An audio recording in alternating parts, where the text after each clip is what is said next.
जय हिंद दोस्तों। तो विशाल सेल्फ स्टडी क्लास में आप सभी का स्वागत है। तो आज हम Bihar board class 10th mathematics chapter 1 वास्तविक संख्या स्टार्ट करने जा रहे हैं। लेकिन स्टार्ट करने से पहले हम अपने अंदर जोश और जुनून के साथ थोड़ा कुछ मोटिवेशन लेकर स्टार्ट करना चाहेंगे। तो आज का आपका मोटिवेशन है, तुम्हें कौन रोक सकता है, तुम्हें कौन रोक सकता है, तुम एक ऐसी चिंगारी हो, तुम एक ऐसी क्या हो, चिंगारी हो कि तुम दिल से ठान लो तो तुम्हारे लिए दुनिया में असंभव कुछ भी नहीं। तो समझने का प्रयास करिएगा मित्रों, तुम्हें कौन रोक सकता है, तुम एक ऐसी चिंगारी हो, बस उस चिंगारी को जलाने की देरी है। तुम एक ऐसी चिंगारी हो कि तुम दिल से अगर ठान लो, दिल से मान लो तो दुनिया में असंभव तुम्हारे लिए कुछ भी नहीं है। अगर दिल से मान लिया जाए दोस्तों तो दुनिया में असंभव कुछ भी नहीं है। तो इसी मोटिवेशन के साथ जुनून और जज्बा बनाइए रखिए और हम Bihar board class 10th mathematics chapter 1 वास्तविक संख्याएं का प्रारंभ। तो बच्चों अब हम पहला चैप्टर स्टार्ट करने जा रहे हैं, वास्तविक संख्याएं। वास्तविक संख्या समझने से पहले हमको संख्या के बारे में समझ लेना चाहिए। संख्या क्या होता है, संख्याएं, संख्याएं क्या होता है। तो संख्या दो प्रकार की होता है मेरे प्यारे बच्चों। संख्याएं जो होता है वो दो प्रकार के होता है मूल रूप से। पहला होता है वास्तविक संख्याएं, वास्तविक संख्याएं, और दूसरा नंबर पे आपका हो गया काल्पनिक संख्याएं, काल्पनिक संख्याएं, संख्याएं। तो पहला हो गया आपका वास्तविक संख्याएं और दूसरा काल्पनिक संख्याएं। अगर हम वास्तविक संख्याएं की बात करें मेरे प्यारे बच्चों, तो पहला नंबर अगर वास्तविक संख्या की बात करें तो पहला नंबर में आ जाएगा प्राकृत संख्याएं, प्राकृत संख्याएं, संख्याएं। अब अगर थोड़ा सा इसको हम डिफाइन करते चले तो प्राकृतिक संख्या होता क्या है, तो हम जानते हैं, बचपन से ही पढ़ते हैं कि गिनती की संख्याओं को, counting number is called natural number. तो गिनती की संख्या को हम क्या बोलते हैं, प्राकृतिक संख्या बोलते हैं। ठीक है, जैसे 1 2 3 4 डॉट डॉट इटीज। ठीक है, दूसरा नंबर की अगर हम बात किया जाए तो पूर्ण संख्याएं, पूर्ण संख्याएं, पूर्ण संख्याएं की बात करेंगे प्यारे बच्चों तो पूर्ण संख्या का मतलब होल नंबर होता है। ठीक है, और अगर होल नंबर में अगर हम नेचुरल नंबर को जोड़ दें तो हमारा पूर्ण संख्या का निर्माण होता है। अगर इसका परिभाषा हम देखें तो प्राकृतिक संख्या के परिवार में अगर शून्य को हम जोड़ दें तो हम क्या कहेंगे, पूर्ण संख्या कहेंगे। तो ये प्राकृतिक संख्या हो गया 1 2 3 4 डॉट डॉट। और इसी में हम क्या कर देंगे, जीरो को जोड़ देंगे तो ये हमारा क्या कहलाएगा, पूर्ण संख्या कहलाएगा। उसके बाद तीसरा नंबर हम जानेंगे पूर्णांक क्या है। अगर पूर्णांक की बात किया जाए प्यारे बच्चों तो पूर्णांक में जो है आपका पूर्ण संख्या का शून्य तो आ ही जाता है, प्राकृतिक संख्या का गिनती का संख्या तो आ ही जाता है, और ऋणात्मक संख्या भी जिसमें शामिल हो, -1 -2 -3, जिसमें प्राकृतिक संख्या, पूर्ण संख्या और ऋणात्मक संख्या भी शामिल हो, उसे हम क्या कहेंगे, पूर्णांक कहेंगे। ठीक है, चौथा नंबर हम बात करेंगे परिमेय संख्या, परिमेय संख्या। अब परिमेय संख्या क्या होता है, जिसे हम p/q के रूप में लिख सकते हैं, उसे हम क्या कहेंगे, परिमेय संख्या कहेंगे। p/q के रूप में लिख सकते हैं उसे हम परिमेय संख्या था, जिसे हम बट्टा के रूप में लिख सकता है। लेकिन इसका भी एक तो मूल शर्त होता है, यहाँ पर क्या होगा, q का मान कभी भी 0 के बराबर नहीं होगा। ठीक है दोस्तों, उसके बाद इसका तीसरा बात यह है कि p और q का जो है HCF होगा वो हमेशा क्या होगा, 1 होना चाहिए। फॉर एग्जाम्पल अगर आपको हम बता दें, अगर बोलने के लिए बताइए भाई साहब 5/6, ठीक है, या मान लीजिए 15/6, क्या यह एक परिमेय संख्या है? तो अभी हम कहेंगे कि भाई ये परिमेय संख्या नहीं है। क्यों? क्योंकि 6 और 15 का जब हम एचसीएफ निकालते हैं तो 6 दूना 12, यहाँ 3 आ जाता है और 6 3 दूना 6। अगर देखा जाए तो इसका एचसीएफ कितना आ गया?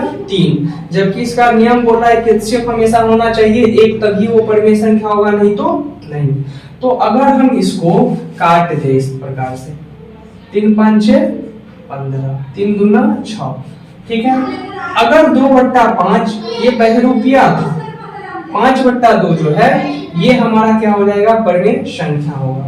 अगर 2 और 5 का एचसीएफ निकाले तो 2 दूना 4, 1 बच जाएगा और फिर 2, 1 2 है 2 कट गया। इसका एचसीएफ 1 हो गया, तो ये 5/2 जो है हमारा क्या हो जाएगा? परिमेय संख्या है। परिमेय संख्या अगर दशमलव वाली संख्या को देखें तो कुछ इस प्रकार से होता है। अगर मान लीजिए कोई संख्या 3 पे वार चिन्ह का प्रयोग है, इसका मतलब 3 3 क्या हो रहा है? यहाँ पे 3 3 क्या हो रहा है? बार बार आ रहा है, तो ये भी हमारा क्या हो जाएगा? परिमेय संख्या हो जाएगा, ठीक है। नंबर अपरिमेय संख्या की बात करें, अपरिमेय संख्याएं, अपरिमेय संख्या का मतलब होता है वैसा संख्या जिसे हम p/q के रूप में नहीं लिख सकते, पहली बात। दूसरी बात, अगर नॉर्मल चीज में अगर ध्यान दीजिए तो उसके लिए सबसे पहले हम भाज्य संख्या समझते हैं। भाज्य संख्या का मतलब क्या होता है? वैसा संख्या जो किसी एक और अन्य संख्या से भी क्या हो? विभाज्य। एक और स्वयं और अन्य संख्या से भी विभाज्य हो, जिसका 2 से अधिक फैक्टर हो। जैसे मान लीजिए ये आपका हो जाएगा 4 6 8 9 10 12 14 15, ये सब हमारी क्या होगी? भाज्य संख्या। और अभाज्य संख्या की बात किया जाए दोस्तों, अभाज्य संख्या की बात किया जाए, अभाज्य संख्या का मतलब होता है जो स्वयं और एक के अलावा किसी अन्य संख्या से विभाज्य नहीं हो, वो हमें क्या होगा? अभाज्य संख्या। जैसे हो जाएगा 2 3 5 7 11 13, तो ये सब क्या हो गया? अभाज्य संख्या। तो ये दोनों हम इसीलिए पढ़ा क्योंकि हमको अपरिमेय संख्या समझाना था। अपरिमेय संख्या ये भी बोलता है कि यदि मान लिया जाए कोई अभाज्य संख्या, कोई भी अभाज्य संख्या है, ठीक है, अगर उस पे रूट लगा दिया जाए तो वो अपरिमेय संख्या हो जाता है। फॉर एग्जांपल मान लीजिए ये 2 है 3 है 5 है 7 है, ये सब पर अगर हम रूट लगा दें तो ये हमारा क्या हो जाएगा? अपरिमेय संख्या। दूसरी बात ये होती है अपरिमेय संख्या अगर हम दशमलव रूप में देखें, तो अगर मान लीजिए कोई संख्या है, इसको बदल के हमेशा संख्या आ रहा है, हमेशा बदल के संख्या आ रहा है, तो ये हमारा क्या हो जाएगा? अपरिमेय संख्या होगा, ठीक है।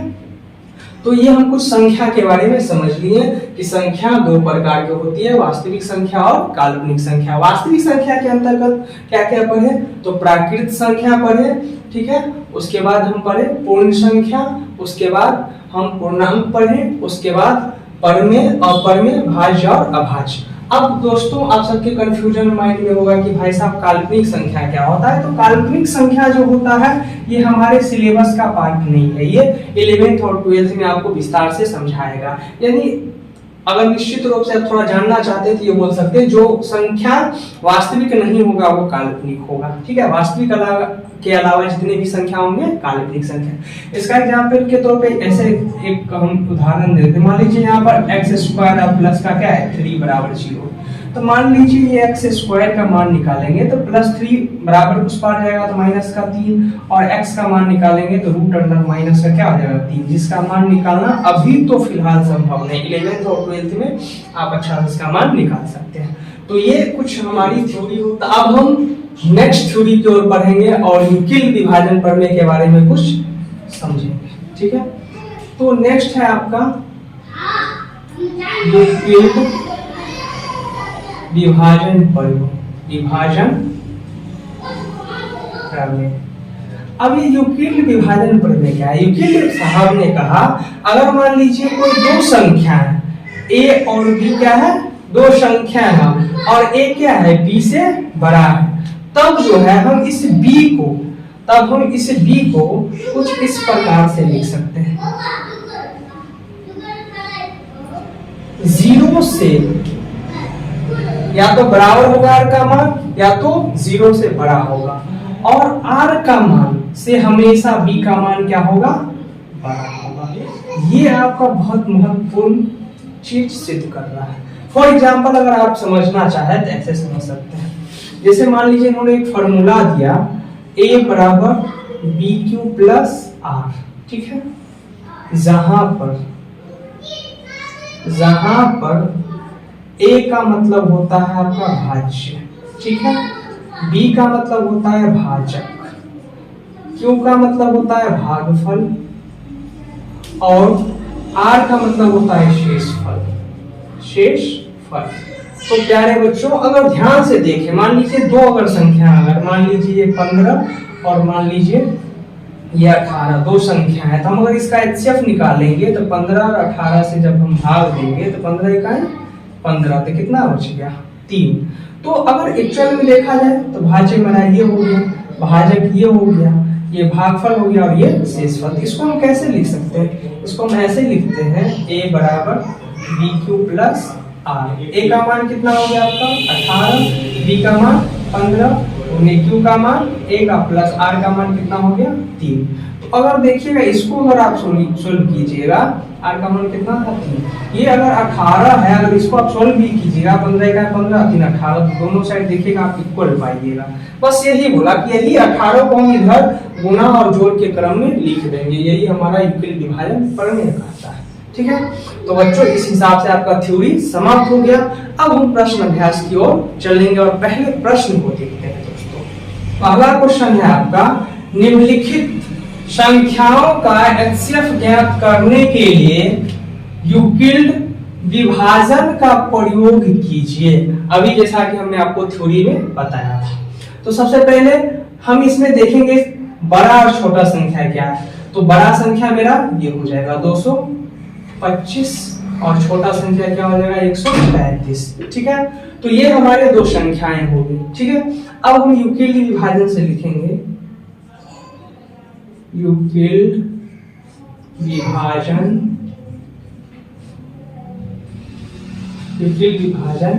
प्रमेय। यूक्लिड विभाजन प्रमेय ने क्या कहा कि a बराबर जो होता है वो बी क्यू प्लस क्या होता है r। अब छोटे संख्या से हम बड़ी संख्या को क्या करते हैं, भाग देते हैं। तो मान लीजिए ये 135 और ये 225 है, क्या मर्तबे जाएगा 135 गुना क्या हो जाएगा 270, ज्यादा हो जाएगा एक मर्तबे जाएगा 135। अगर आप घटाइएगा तो 0, 12 में 3 गया 9 और ये क्या हो गया कट। अगर यहाँ पे हम फर्स्ट चरण देखें, फर्स्ट स्टेप में देखें, ये मेरा a हो जाएगा, ठीक है दोस्तों, ये मेरा b हो जाएगा, ये q हो जाएगा और ये मेरा क्या हो जाएगा r हो जाएगा। a का मान कितना है, a का मान आपका हो गया 225 बराबर b का मान कितना हो गया 135। और देखिए b और q में क्या है, गुना का संबंध है, तो q का मान कितना है 1 और प्लस r का मान कितना हो जाएगा 90। तो ये मेरा फर्स्ट स्टेप हो गया। अब हम अगर सेकेंड स्टेप की बात करें, तो सेकेंड स्टेप में हम क्या करेंगे, ये जो है शेषफल जो है 90, इसको हम इससे भाग देंगे 135, ठीक है। अब 90 को जब हम भाग देंगे तो क्या मर्तबे जाएगा, 2 मर्तबे ज्यादा हो जाएगा, 1 मर्तबे 5। तो बताइए दोस्तों ये 135 मेरा a हो जाएगा, ये b और ये q और ये r शेषफल हो जाएगा। अब अगर हम सेकेंड स्टेप की बात करें तो मेरा a का मान 135 बराबर b का मान 90 गुने q का मान 1 और प्लस r का मान 45 हो जाएगा। तब तक भाग देंगे जब तक शेषफल 0 ना आ जाए। फिर हम थर्ड स्टेप की बात करेंगे, तो ये देखिए 45 से किसको भाग देंगे 90, 45 दूना 90, ये पूरा का पूरा क्या हो गया कट गया। अब अगर देखा जाए तो a का मान 90, b 45, q 2 और r का मान 0। तो a का मान थर्ड स्टेप में हम रखेंगे, थर्ड स्टेप में a का मान कितना हो जाएगा दोस्तों 90 बराबर b का मान कितना हो जाएगा 45 गुने q का मान 2 प्लस आर का मान 0। अब देखिए या तो इसके ऊपर वाला आंसर हो जाएगा या तो ये हो जाएगा, दोनों का मतलब सेम ही होगा। तो हम ऐसे लिख सकते हैं दोस्तों 135 और 225 का HCF जो है मेरा 45 होगा क्योंकि अंतिम भाजक क्या है, शून्य है, इसीलिए इतना और इतना का HCF क्या हो जाएगा, 45 होगा। तो इसी प्रकार से 1 नंबर के सभी प्रश्नों को हम सॉल्व करेंगे। चलिए दोस्तों अब दूसरा प्रश्न की ओर दूसरा क्वेश्चन की ओर हम चलते हैं। यहाँ पर आप देखिएगा ये हमारा जो हो जाएगा 38,220 बड़ा है और 196 क्या है, छोटा है। ठीक है, तो हम यहाँ पे लिखेंगे यूक्लिड विभाजन प्रमेय। यूक्लिड विभाजन प्रमेय साहब ने क्या कहा था, उन्होंने कहा था a बराबर BQ प्लस क्या होता है R। ठीक है, तो फर्स्ट स्टेप में हम क्या करेंगे, 196 को 38,220 से भाग देंगे। ठीक है, अगर आप देखिएगा तो ये 3 अंक और ये 3 अंक क्या मर्तबे भाग जाएगा।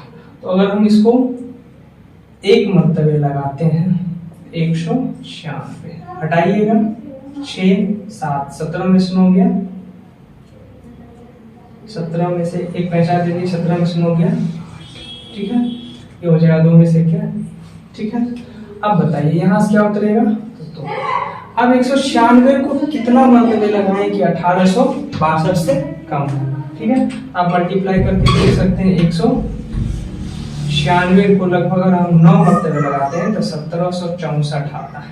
ठीक है, आप गुना कर लीजिएगा 1764। ठीक है, और फिर अगर आप घटाइएगा तो 12 में से 4 जाएगा 8। ठीक है, उसके बाद 15 में से हो जाएगा 9 और ये 7 और 1 बराबर कट जाएगा। यहाँ से क्या आ जाएगा दोस्तों 0।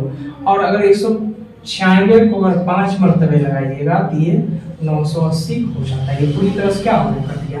तो फर्स्ट ही स्टेप में दोस्तों मेरे प्यारे बच्चों, फर्स्ट ही स्टेप में पूरा कट गया। फर्स्ट स्टेप में आपका ए ये हो जाएगा, ये पी हो जाएगा और ये क्यू हो जाएगा और ये आर। अगर शेषफल बचता तब हम सेकंड स्टेप में भी इसको भाग देने का प्रयास करते हैं। ए का मान हो जाएगा 38,220 बराबर बी का मान कितना है 196 गुनी क्यू का मान 195 और शेषफल कितना हो गया। तो इसीलिए मेरा HCF कितना हो जाएगा दोस्तों 196। ठीक है, तो अब हम पहला नंबर के तीसरे क्वेश्चन, दोस्तों अब हम तीसरे क्वेश्चन की ओर बढ़ेंगे। तो आप जैसा कि देख सकते हैं ये 867 बड़ा है 255 से। ठीक है, तो हम लिखेंगे यूक्लिड विभाजन प्रमेय। यूक्लिड विभाजन प्रमेय साहब ने क्या कहा, उन्होंने कहा कि a बराबर BQ प्लस क्या होता है R। ठीक है, तो सबसे पहले हम क्या करेंगे 255 को भाग देंगे 867। ठीक है, तो क्या मर्तबे जाएगा, लगभग 3 मर्तबे 5 या 15 के 5 5 या 15 116 के 6 3 गुना 6 765 होता है। घटाइए तो 2 0 1 102 होता है। तो हम अगर फर्स्ट स्टेप की बात करें दोस्तों, फर्स्ट स्टेप में अगर a का मान हो जाएगा आपका 867 बराबर b का मान क्या हो जाएगा 255। ठीक है, q का मान क्या हो जाएगा और r का मान क्या हो जाएगा 100। ठीक है दोस्तों, अब हम क्या करेंगे सेकेंड स्टेप के लिए इस 102 को 255 से भाग देंगे। 102 2 जा 204, अगर घटाइएगा आप तो 1 और यहाँ से 5 51 रिमाइंडर बच जाएगा। अब हम यहाँ पे सेकेंड स्टेप की बात करें दोस्तों, तो सेकेंड स्टेप में आपका a का मान हो जाएगा 255, b का मान 100 तो गुने q का मान 2 प्लस r का मान 51। ठीक है, अब हम क्या करेंगे 51 को 100 इसके ऊपर वाले भाज्य से भाग देंगे 151 दोनों 100 कट गया। अब मेरा थर्ड स्टेप में क्या हो गया a का मान ए का मान कितना हो गया दोस्तों 102 बराबर टी का मान कितना हो गया 51 गुने क्यू का मान 2 और प्लस आर कितना हो गया 0। इसीलिए हमारा एचसीएफ क्या हो जाएगा दोस्तों, तो लास्ट वाला कितना 51। ठीक है दोस्तों, या इसके ऊपर वाला भी सेम ही रहता है। तो इस प्रकार से हम पहले क्वेश्चन को अच्छी तरह से सॉल्व कर लिए। इसी प्रकार के बहुत सारे क्वेश्चन आप अपना से खुद से ले लेकर के सॉल्व करने का प्रयास कीजिएगा। अब हम इसके दूसरे प्रश्न का दूसरा क्वेश्चन है, दर्शाए कि कोई भी धनात्मक विषम पूर्णांक 6q+1 या 6q+3 या 6q+5 के रूप का होता है, जहां q कोई क्या है पूर्णांक है। ठीक है, इसको हम थोड़ा बड़ा सा क्वेश्चन होने वाला है, बीच में लगी देते हैं। देखिए अगर सही से देखिएगा तो युगल विभाजन में क्या कहा था, a बराबर bq+r। ठीक है, तो यहाँ पर अगर देखिएगा तो ये 6q+ जो है 1 3 5 ये इस प्रकार के लॉजिक पे बैठ रहा है। इसका मतलब इसे यहाँ से बनाएंगे हल, लिखेंगे माना कि ए कोई विषम पूर्णांक, क्या है ए कोई विषम पूर्णांक है। ठीक है, जो 6 से क्या है बड़ा है, जो 6 से क्या बड़ा है। अगर ऐसा होगा तो बताइए दोस्तों b का मान क्या हो जाएगा 6 हो जाएगा, क्योंकि 6 से बड़ा है। a का मान जब बड़ा है तो b का मान तो 6 हो जाएगा, अर्थात r बराबर क्या हो जाएगा 6 से कम। r का मान 6 से क्या होगा कम होगा। ठीक है, तो r बराबर क्या हो जाएगा 0 होगा, 1 होगा, 2 होगा, ठीक है, 3 होगा, 4 होगा और 5 यहाँ तक। ठीक है दोस्तों, तो इसी में से अब हम लेंगे यदि r बराबर 0, तो ऐसा लेंगे तो यूक्लिड विभाजन से, यूक्लिड प्रमेय से आपने क्या कहा था, a बराबर bq+r, तो आपका 6q+0 बराबर क्या हो जाएगा 6q हो जाएगा। ठीक है, तो ये मेरा क्या हो जाएगा समीकरण फर्स्ट। और बताइए 6 को किसी भी 1 से गुना करो या 2 से गुना करो या किसी भी संख्या से गुना करो तो हमें सम संख्या ही देगा। तो ये हमें क्या मिला इससे सम संख्या मिला। ठीक है दोस्तों, फिर लिखेंगे यदि r बराबर 1 तो क्या हो जाएगा a बराबर bq+r, तो bq का मान कितना है 6q+r का मान कितना रखें 1। ठीक है, तो ये मेरा समीकरण क्या बन जाएगा दूसरा।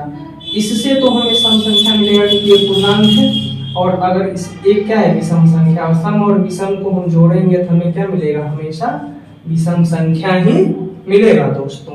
ठीक है, अब आगे बढ़ते हैं। ठीक है, अब क्या करेंगे दोस्तों, r बराबर 2, तो अब r का मान हम 2 लेंगे तो क्या होगा, a बराबर क्या होता है bq+r। ठीक है दोस्तों, ये 6q हो जाएगा और का मान हम कितना रखेंगे 2। तो आप देखेंगे कि a बराबर कुछ इस प्रकार से समीकरण बनेगा और ये हो जाएगा समीकरण 3। 6q यहाँ से हमें सम मिलेगा और 2 तो सम है, और सम को जोड़ेंगे तो हमें क्या मिलेगा सम संख्या मिलेगा। ठीक है, अब क्या करेंगे r बराबर 3, क्या हो जाएगा a बराबर bq+r, a बराबर 6q+ क्या हो जाएगा 3।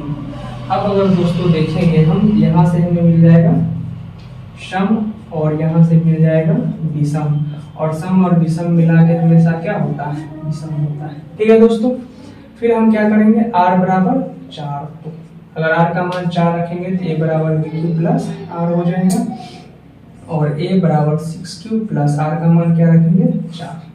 और आप गौर से देखेंगे ये पूर्णांक है तो ये मेरा हो जाएगा सम संख्या, और +4 भी क्या है सम संख्या, और सम हमेशा हमें क्या देगा सम संख्या ही देगा। फिर हम क्या करेंगे, यदि r बराबर 5 तो क्या हो जाएगा, r का मान अगर हम 5 रख दिए तो a बराबर 6q+5। ठीक है, और आप गौर से देखिएगा ये हमें सम और प्लस विषम हमें क्या दिया विषम, और हमें यहाँ पे क्या कहा गया कि कोई भी धनात्मक विषम पूर्णांक 6q+1 और 6q+3 और 6q+5 के रूप का होता है। तो देखिए सबसे पहला अगर समीकरण हम देखें तो 6q+1 में क्या हो रहा है समीकरण 2 हो रहा है, समीकरण आपका 4 हो रहा है और समीकरण आपका 6 हो रहा है। तो हम ऐसा लिखेंगे, अतः समीकरण किससे, समीकरण 2, उसके बाद समीकरण 4 एवं समीकरण 6 से स्पष्ट है कि कोई भी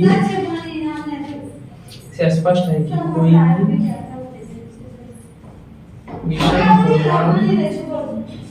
पूर्णांक 6q+1 6q+3 एवं 6q+5 के रूप का होता।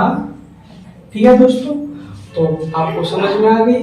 आप एक दो बार और इसको बैक करके देख लीजिएगा अगर समझ में नहीं आएगा। तो अब हम तीसरे क्वेश्चन की ओर। तीसरा क्वेश्चन है आपका, किसी परेड में 616 सदस्यों वाली एक सेना आर्मी की टुकड़ी को 32 सदस्यों वाले एक आर्मी बैंड के पीछे मार्च करना है। ठीक है, दोनों समूहों को समान संख्या वाले स्तंभों में मार्च करना है। उन स्तंभों की अधिकतम संख्या, क्या बोला, अधिकतम, यही सबसे महत्वपूर्ण है। जब ये आपको कहीं पर भी अधिकतम देखिए तो समझ जाइए कि आपको एचसीएफ निकालना है, और कहीं पर आपको न्यूनतम दिखे इसका मतलब आपको एलसीएम निकालना है। ठीक है दोस्तों, तो यहाँ पे अधिकतम, ठीक है, संख्या है क्या जिसमें वे मार्च कर सकते हैं। 15 अगस्त या 26 जनवरी को देखिएगा सेना मार्च करता है एकदम सेम टू सेम ग्रुप और संख्या बल के साथ। तो इसी प्रकार को लगा 6 से 16 कितना हम बराबर टुकड़ों में बांट सकते हैं, बस यही पता करना था। तो हम क्या करेंगे, 616 है और ये 32 है, इसका हम क्या निकाल लेंगे, एचसीएफ निकाल लेंगे। वही हमारा क्या हो जाएगा, आंसर हो जाएगा। दोस्तों हम क्या करेंगे, यूक्लिड विभाजन से ही निकालते हैं, यूक्लिड विभाजन प्रमेय। तो यूक्लिड विभाजन प्रमेय साहब ने क्या कहा था, a बराबर bq+r। तो 32 को हम क्या करेंगे, 616 से भाग देंगे। बताइए दोस्तों क्या मतलब जाएगा, एक मतलब है 32 से का है 32, 9 और 5 में से 2, यहाँ कितना हो जाएगा 6। अब 32 को काय मर्तबे लगाएंगे कि 296 से कम है। 9 मर्तबे अगर लगाते हैं, 9 दूना 18 का 8, 9 तिया 27, 1 28, लगभग 288 लगभग लग जाएगा। 9 मर्तबे 288। ठीक है, अब अगर आप घटाइएगा 16 में 60 गया 8, ये कितना बच गया 8, 8 में 60 गया कट जाएगा और ये भी क्या हो जाएगा, कट जाएगा। ठीक है दोस्तों, तो फर्स्ट स्टेप में अगर हम बात करें तो मेरा हो जाएगा आपका ए का मान 616, बी का मान हो जाएगा आपका 32, कोने क्यू का मान हो जाएगा 19 और प्लस आर का मान कितना हो जाएगा। सेकेंड स्टेप में हम, ठीक है, सेकेंड स्टेप की हम बात करें दोस्तों, ध्यान दीजिए। तो 8 से हम क्या करेंगे, 32 को भाग देंगे, 8 चौके कट गया, ये हमारा क्या हो जाएगा, ए का मान 32 बराबर 8 ये बी हो जाएगा, ये क्यू हो जाएगा और ये आर। बी का मान हो जाएगा आपका 4 प्लस आर का मान 0, इसीलिए हमारा एचसीएफ कितना हो गया 8। अतः हम कह सकते हैं कि अधिकतम संख्या क्या है जिसमें वे मार्च करेंगे। तो अतः अधिकतम संख्या 8 होगी,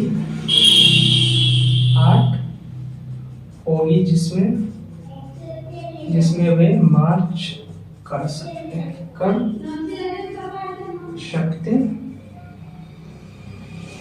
ठीक है दोस्तों। हम चौथे प्रश्न की ओर। यूक्लिड विभाजन प्रेमिका का प्रयोग करके दर्शाइए कि किसी धनात्मक पूर्णांक का वर्ग, क्या बोला है, किसी धनात्मक पूर्णांक का वर्ग किसी पूर्णांक 3m या 3m+1 के रूप का होता है। चलिए इसको हल करते हैं।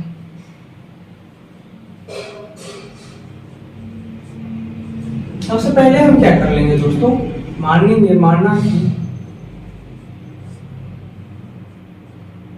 माना कि ए कोई धनात्मक पूर्णांक पूर्णांक है जो 3 से क्या है बड़ा है, ये हम मान लिए बड़ा है, ठीक है, जो 3 से क्या है बड़ा है, अर्थात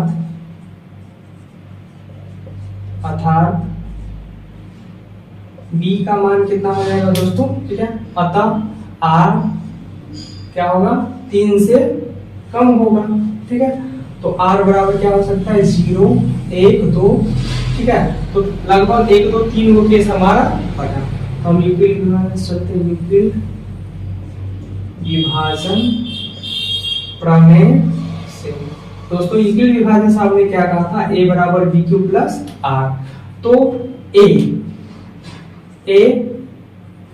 हम एक बार लिखेंगे r बराबर 0, तो अगर r का मान अगर हम 0 रखते हैं तो a हो जाएगा और b की जगह 3 क्यू और प्लस r का मान क्या रख लेंगे 0, तो क्या हो जाएगा a बराबर 3 क्यू। अब क्या होगा दोस्तों, यह अब क्या कहा है कि इस पूर्णांक को वर्ग करने पर हम क्या करेंगे, वर्ग करने पर, अगर वर्ग करेंगे तो क्या हो जाएगा a स्क्वायर बराबर 3 क्यू का होल स्क्वायर, ठीक है दोस्तों। अब a स्क्वायर बराबर 3 का होल स्क्वायर कितना होगा दोस्तों 9 क्यू का होल स्क्वायर। अब क्या हो जाएगा a स्क्वायर बराबर, इसमें से हम 3 कॉमन ले लेते हैं तो 3 क्यू स्क्वायर बचेगा, क्योंकि हम क्या मान लेंगे 3 क्यू स्क्वायर बराबर कैपिटल m, अगर ऐसा मान लेते हैं तो a स्क्वायर बराबर 3m, और यही हमें क्या करना था दोस्तों दिखाना था, इसे हम समीकरण फर्स्ट मान लेते हैं। फिर क्या करेंगे दोस्तों, यदि r बराबर 1, तो अगर r का मान 1 रखते हैं तो क्या हो जाएगा a बराबर 3 क्यू प्लस 1। अब दोनों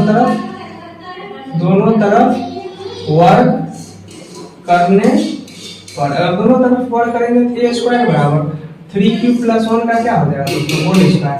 अब चूंकि हम जानते हैं कि a प्लस b का होल स्क्वायर क्या होता है, a स्क्वायर प्लस का 2ab और प्लस का b स्क्वायर, इतना जानते हैं, इसको हम फॉर्मूला पे बैठा सकते हैं, a स्क्वायर बराबर 3q का whole square plus 2 into 3q into 1 a into b, ये हो गया 2 इंटू a इंटू b और प्लस b का होल स्क्वायर a का होल स्क्वायर।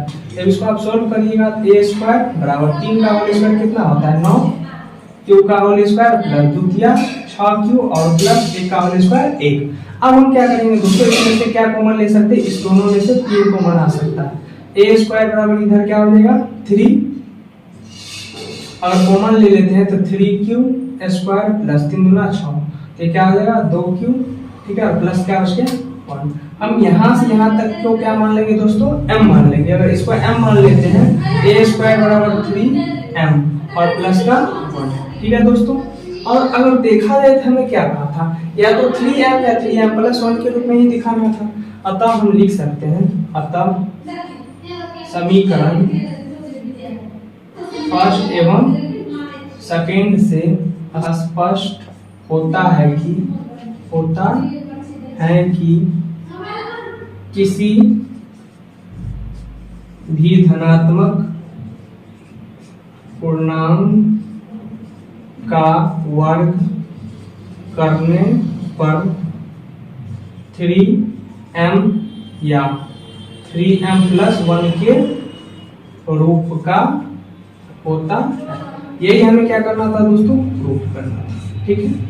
तो अब हम नेक्स्ट क्वेश्चन को, 5वां प्रश्न है आपका, यूक्लिड विभाजन प्रेमिका का प्रयोग करके दर्शाइए कि किसी धनात्मक पूर्णांक का धन 9m, बोला है धन 9m प्लस 1 या 9m प्लस 8 के रूप का होता है। माना कि a कोई धनात्मक पूर्णांक है जो 3 से बड़ा है, अर्थात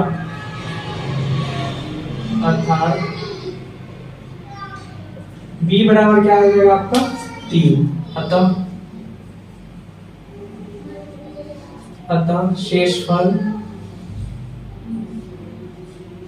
3 से कम होगा, कम होगा। और क्या हो सकता है दोस्तों, r बराबर 0, 1 और 2। ठीक है, हम जानबूझ के 9 नहीं मानेंगे तो बहुत बड़ा हो जाता। ठीक है, चलिए अब हम इसको आगे हो सकते हैं। तो हम यूक्लिड विभाजन प्रमेय, यूक्लिड विभाजन प्रमेय क्या होता है, a बराबर bq प्लस r। ठीक है दोस्तों, और हम मानेंगे यदि r बराबर 0 तो ये हो जाएगा a, और b का मान कितना माने थे 3, और q प्लस r का मान कितना माना है 0, a बराबर क्या हो जाएगा 3q। यहीं पे मामला नहीं सुलझता, इसको बोला है दोनों तरफ घन करने पर, दोनों तरफ घन करने पर। तो a का q हो जाएगा बराबर 3 और q का क्या हो जाएगा होल q। aq बराबर 3 का क्या हो जाएगा, 3 का होल q क्या होता है 27 q। अब हम क्या करेंगे, aq बराबर इसमें से अगर हम कितना 9 अगर कॉमन ले लेते हैं तो 9 या 27, अंदर में 3q बच जाएगा। अब क्या हम करेंगे दोस्तों, यहाँ पे लिखेंगे चूंकि 3q बराबर कैपिटल M, ये क्या हो जाएगा q a q बराबर 9 और इसको m मान, तो यही हमको दिखाना था। ये मेरा क्या हो जाएगा समीकरण फर्स्ट। ठीक है दोस्तों, फिर हम क्या करेंगे, फिर हम करेंगे यदि r बराबर 1 तो फिर हम समीकरण रखेंगे यूक्लिड विभाजन क्या होता है, a बराबर bq प्लस r। तो ये हो जाएगा a बराबर b का मान कितना माने 3q प्लस r का मान कितना हो गया 1। ठीक है दोस्तों, अब हम क्या करेंगे, दोनों तरफ घन करने पर।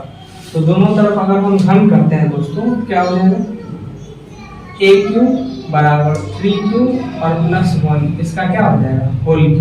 और चूंकि हम फॉर्मूला जानते हैं a प्लस b का होल q क्या होता है, aq plus 3a square b plus 3ab square plus b का होल q।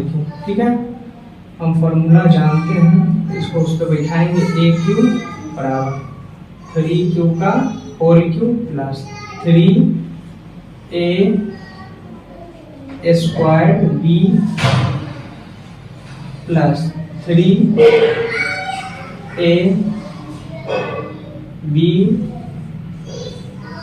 का होल स्क्वायर प्लस b का होल क्यू। ठीक है दोस्तों, अब a का होल क्यू aq बराबर 3 का क्या हो जाएगा 27q का होल क्यू प्लस 3 तो रहेगा और गुना 3 का होल स्क्वायर 9, क्या हो जाएगा 9 क्यूब का होल स्क्वायर, उसके बाद हो जाएगा इंटू 1 और प्लस 3 9 और 9 इकाई 9, ये क्या हो जाएगा 9 क्यूब 9 क्यूब और प्लस 1 का होल क्यूब 1। अब देखिएगा दोस्तों a क्यूब बराबर 27 क्यूब का होल क्यूब प्लस 9 27 क्यूब स्क्वायर और उसके बाद क्या हो जाएगा प्लस 9 क्यूब प्लस का 1। अब हम क्या करेंगे दोस्तों, इस समय से कॉमन ले लेंगे और कॉमन लीजिएगा a क्यूब बराबर 9 अगर हम कॉमन लेते हैं 9 27 तो 3 क्यूब हो जाएगा प्लस 9 27 तो 3 क्यूब और 9 इकाई 9, इधर क्यूब हो जाएगा और प्लस का क्या है 1 है दोस्तों। हम क्या कर लेंगे, यहाँ से यहाँ तक हम क्या मान लेंगे कैपिटल 9 मान लेंगे, a क्यूब बराबर 9m प्लस का 1। यही हमको क्या करना था दिखाना, क्या हो जाएगा दोस्तों a बराबर b क्यूब प्लस r। तो a बराबर b का मान कितना रखे थे 3 क्यूब प्लस r का मान 2। अब हम क्या करेंगे, दोनों तरफ वर्ग करते हैं, दोनों तरफ घन करने पर क्या हो जाएगा, ए क्यूब बराबर 3q प्लस 2 का होल क्यूब, ए क्यूब बराबर 3q का a प्लस बी का होल क्यूब क्या होता है 3q का whole cube plus 3a square